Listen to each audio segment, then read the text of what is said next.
എന്റെ പ്രിയപ്പെട്ട സഹോദരങ്ങളെ, നമ്മുടെ വീടിന്റെ മുന്നിൽ എത്രയോ പാവങ്ങൾ വരുന്നു, എത്രയോ യതീമീങ്ങൾ വരുന്നു, എത്രയോ രോഗികൾ വരുന്നു, പാവപ്പെട്ടവർ വരുന്നു. നമ്മൾ തിരിഞ്ഞു നോക്കാറില്ല, നമ്മളവരെ പരിഗണിക്കാറില്ല, അവരെ നാം സഹായിക്കാറില്ല.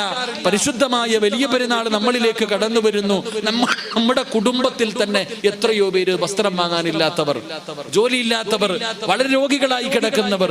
നമുക്കവരെ സഹായിക്കാനുള്ള ഒരു മനസ്സ് നമുക്കുണ്ടാകണം. അള്ളാഹു നമുക്ക് ഭാഗ്യം നൽകി അനുഗ്രഹിക്കുമാറാകട്ടെ. എന്റെ പ്രിയപ്പെട്ടവരെ, മഹാനായ നബിയുനാ റസൂലുള്ളാഹി സ്വല്ലല്ലാഹു അലൈഹി വസല്ലമ തങ്ങൾ, അല്ലാഹുവിന്റെ പ്രവാചകൻ അവിടെന്ന് പറയുകയാ, ഇബ്നു ഉമർ റളിയല്ലാഹു തആല അൻഹു അന്ന റജുലൻ ജാഅ ഇല നബി സ്വല്ലല്ലാഹു അലൈഹി വസല്ലം ഫഖാല യാ റസൂലല്ലാഹ്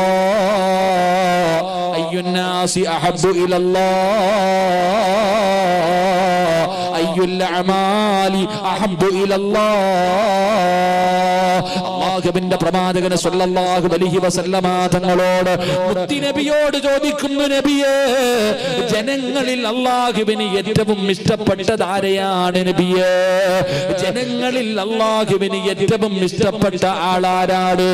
ജനങ്ങളിൽ ആരെയാണ് അല്ലാഹുവിന് ഏറ്റവും കൂടുതൽ ഇഷ്ടം? എന്നിട്ട് ചോദിക്കുകയാണ്, അല്ലാഹുവിന് ഏറ്റവും ഇഷ്ടപ്പെട്ട സൽക്കർമ്മമേതാ? കേൾക്കടോ, പള്ളി കെട്ടിക്കൊടുക്കലല്ല, പള്ളി കെട്ടിക്കൊടുക്കലല്ല എന്റെ പ്രിയപ്പെട്ട മുസ്ലിമേ. അല്ലാഹുവിന്റെ പ്രവാചകൻ അവിടെന്ന് പറയുകയാണ്, അല്ലാഹുവിന് ജനങ്ങളിൽ ഏറ്റവും ഇഷ്ടപ്പെട്ട മനുഷ്യനാരെന്നറിയോ? അല്ലാഹുവിന് ഏറ്റവും ഇഷ്ടപ്പെട്ട സൽക്കർമ്മം ഏതെന്നറിയോ? വിശക്കുന്നവന് ഭക്ഷണം കൊടുക്കടോ മുസ്ലിമേ. രോഗിയായി കിടക്കുന്നവനെ സഹായിക്കടോ, മരുന്ന് വാങ്ങിക്കൊടുക്കടോ. വിവാഹപ്രായം കഴിഞ്ഞ യതീമായ പെൺമക്കള് വിവാഹ ജീവിതം സ്വപ്നം കണ്ടുകൊണ്ട് കഴിയുമ്പോ ആ പാവപ്പെട്ട പെൺകുട്ടികളുടെ വിവാഹത്തിന് വേണ്ടി നിന്നെ കൊണ്ട് ചെയ്യാൻ കഴിയുന്നത് നിനക്ക് ചെയ്യാൻ കഴിയുമോ? ലക്ഷങ്ങളുടെ കടം വന്നിട്ട് പടച്ചവനെ എന്ത് ചെയ്യണമെന്നറിയാതെ കണ്ണുനീര് കുടിക്കുന്ന പാവങ്ങളുണ്ടല്ലോ. ആ പാവപ്പെട്ടവനെ നിനക്കൊന്ന് സഹായിക്കാൻ കഴിയുമോ?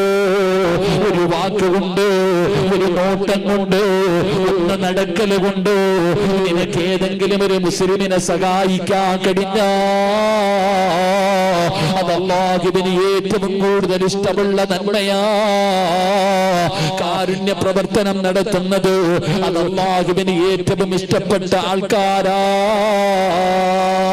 അതുകൊണ്ടാണ് അല്ലാഹുവിന്റെ പ്രവാചകൻ പറഞ്ഞത്, മദീനത്ത് പോകാൻ കൊതിക്കുന്നവരാണല്ലോ, അല്ലാഹുവിന്റെ പ്രവാചകന്റെ മസ്ജിദ് നബവി കാണാൻ കൊതിക്കുന്നവരാണല്ലോ, അവിടെയല്ലേ ദുനിയാവിലെ സ്വർഗം കിടക്കുന്നത്, അവിടെയല്ലേ ദുനിയാവിലെ സ്വർഗം കിടക്കുന്നത്. ആ മസ്ജിദ് നബവിയിലല്ലേ അല്ലാഹുവിന്റെ പ്രവാചകന്റെ റൗള കിടക്കുന്നത്. ആ മദീനത്തെ പള്ളിയിൽ പോകാൻ കൊതിക്കുന്ന മുസ്ലിമേ, അല്ലാഹുവിന്റെ പ്രവാചകൻ പറയുകയാണ്, ഒരു മുസ്ലിമായ മനുഷ്യനെ സഹായിക്കാൻ പൈസ കൊടുക്കുന്നതിന്റെ പ്രതിഫലമല്ല. എടോ, ഒരു മുസ്ലിമായ മനുഷ്യനെ സഹായിക്കാൻ അവന്റെ കൂടെയൊന്ന് നടക്കലോ, അവന്റെ കൂടെ ഒരു നിമിഷം ചെലവഴിക്കലോ എന്റെ മസ്ജിദ് നബവിയില് ഒരു മാസക്കാലം ഇഅ്തികാഫിരിക്കുന്നതിനേക്കാൾ ശ്രേഷ്ഠതയുണ്ടെന്ന് നബി മുഹമ്മദ് മുസ്തഫ സല്ലല്ലാഹു അലൈഹി വസല്ലമ തങ്ങൾ പറയുകയാ, ഒരു പാവപ്പെട്ടവൻ നിന്റെ മുന്നിലേക്ക് കടന്നു വന്നപ്പോ ആ മനുഷ്യനെ ഒന്ന് സഹായിക്കാറ്, ആ മനുഷ്യനെ ഏതെങ്കിലും ഒരു പണക്കാരന്റെ വീട്ടിലേക്ക് കൊണ്ടുപോയി, അല്ലെങ്കിൽ സദക്ക ചെയ്യുന്ന ഒരാളുടെ വീട്ടിലേക്ക് കൊണ്ടുപോയി, അല്ലെങ്കിൽ അവന്റെ ആവശ്യവുമായി ആരോടെങ്കിലും ഒന്ന് സംസാരിക്കുന്നതിന് വേണ്ടി നീ ഒന്ന് നടന്നുപോയി, അല്ലാഹു നിനക്ക് തരുന്ന പ്രതിഫലം എന്തെന്നറിയോ? റസൂലുള്ളാഹി തങ്ങളുടെ റൗള കിടക്കുന്ന മസ്ജിദുൻ നബവി ഉണ്ടല്ലോ, ആ പള്ളിയിൽ ഒരു മാസക്കാലം ഇഅ്തികാഫിരിക്കുന്നതിനേക്കാളും ശ്രേഷ്ഠതയാ. അതുകൊണ്ടാണ് അല്ലാഹുവിന്റെ റസൂല് പറഞ്ഞത്, ആൾക്കാര് നാളെ ഉറച്ചു നിൽക്കുമെന്നാ. അല്ലാഹുവിന്റെ പരലോകത്ത്, അല്ലാഹുവിന്റെ കോടതിയില് പഠിച്ചവരെ നീരപ്പിന്റെ കത്തിച്ചെമ്പിന്റെ തറയില്ലെന്ന് ജനങ്ങൾ ഭയക്കുന്ന ദിവസമുണ്ടല്ലോ. ആ ഭയാനകമായ ദിവസത്തില് അല്ലാഹു അവനെ രക്ഷപ്പെടുത്തുമെന്ന് നബി മുഹമ്മദ് മുസ്തഫ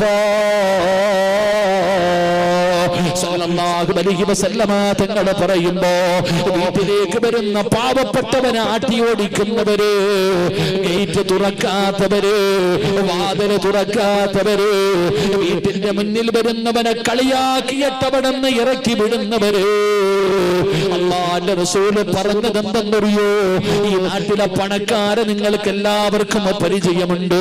ഈ നാട്ടിലെ പാവപ്പെട്ടവൻ ആരാണെന്ന് നിനക്കറിയില്ലല്ലോ. എങ്കിൽ അല്ലാഹുവിന്റെ റസൂല് പറയുകയാ, പണക്കാരെ സ്നേഹിക്കുന്നവരെ, സമ്പന്നന്മാരെ സ്നേഹിക്കുന്നവരെ, പാവപ്പെട്ടവരെ തിരിഞ്ഞു നോക്കാത്തവരെ, അല്ലാഹുവിന്റെ റസൂല് പറഞ്ഞതെന്തെന്നറിയോ? യാചിച്ചു വരുന്നവനെ സ്നേഹിക്കണേ സഹാബാ. പാവപ്പെട്ടവനെ നിങ്ങൾ സ്നേഹിക്കൂ. നിന്റെ വീടിന്റെ മുന്നിൽ കൈനീട്ടി വരുന്നവൻ, രോഗിയായി കിടക്കുന്നവൻ, ആ പാവപ്പെട്ടവനെ നീ സ്നേഹിക്കേ, ആ പാവപ്പെട്ടവനെ നീ സ്നേഹിക്കേ. അല്ലാഹുവിന്റെ പ്രവാചകൻ അവിടെന്ന് പറയുമ്പോ സ്വഹാബത്ത് ചോദിക്കുന്നു, യാ റസൂലല്ലാഹ്, പാവപ്പെട്ടവരെ സ്നേഹിച്ചാൽ എന്ത് പ്രയോജനമാണ് നബിയേ? യാചിച്ചു വരുന്നവരെ സ്നേഹിച്ചാല്, യാചിച്ചു വരുന്നവരെ നമ്മൾ സ്നേഹിക്കണം, അവരെ നമ്മൾ പരിചയപ്പെടണം, നമുക്ക് പ്രയോജനമുണ്ടെന്ന് നബിയിന റസൂലുള്ളാഹി സ്വല്ലല്ലാഹു അലൈഹി വസല്ലം. വീട്ടിൽ യാചിക്കാൻ വരുന്നവനെ പരിചയപ്പെടണം. ഈ നാട്ടിലെ പണക്കാരനാണെന്ന് വെച്ചാൽ എല്ലാവർക്കും അറിയാം, എന്നാ പാവപ്പെട്ടവൻ ആരാ അറിയില്ല. ഞാൻ പറയുന്ന നബിതങ്ങൾ പറയുകയാ, നിന്റെ വീട്ടിൽ യാചിക്കാൻ വരുന്നവനുമായിട്ട് സ്നേഹബന്ധത്തിലാകണം, അവനെ നീ പരിചയപ്പെടണം.